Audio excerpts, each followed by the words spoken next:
జమ్మూ కాశ్మీర్లో భారీ పేలుడు సంభవించింది. రోజు రోజుకి భారతదేశంలో ఉగ్ర కుట్రలు ఎక్కువైపోతూ ఉన్నాయి.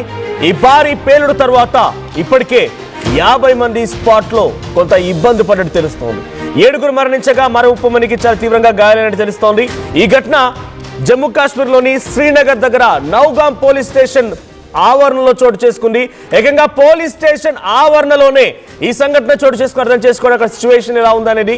సో పోలీస్ స్టేషన్ లోపల ఈ ఘటన జరిగింది.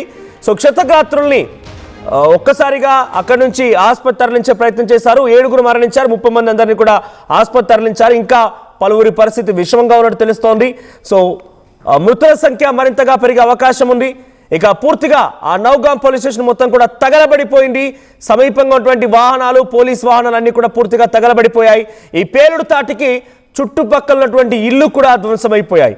దేశంలో 3000 కిలోల పేలుడు పదార్థాలు ఉగ్రదాడులకి వేసినటువంటి జైషీ ఉగ్ర సంస్థ సో ఇప్పుడు దాని తాలూకా పర్యవసనైన ఉగ్ర కుట్రని భగ్నం చేశారు. ఫరీదాబాద్లో సీజ్ చేశారు పోలీసులు. ఆ పేలుడు పదార్థాలు మొత్తాన్ని కూడా స్వాధీనపరుచుకున్నారు.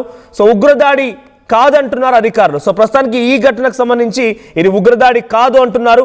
మరి ఏం జరిగి ఉంటుందనేది మాత్రం ఇంకా తెలియడం లేదు.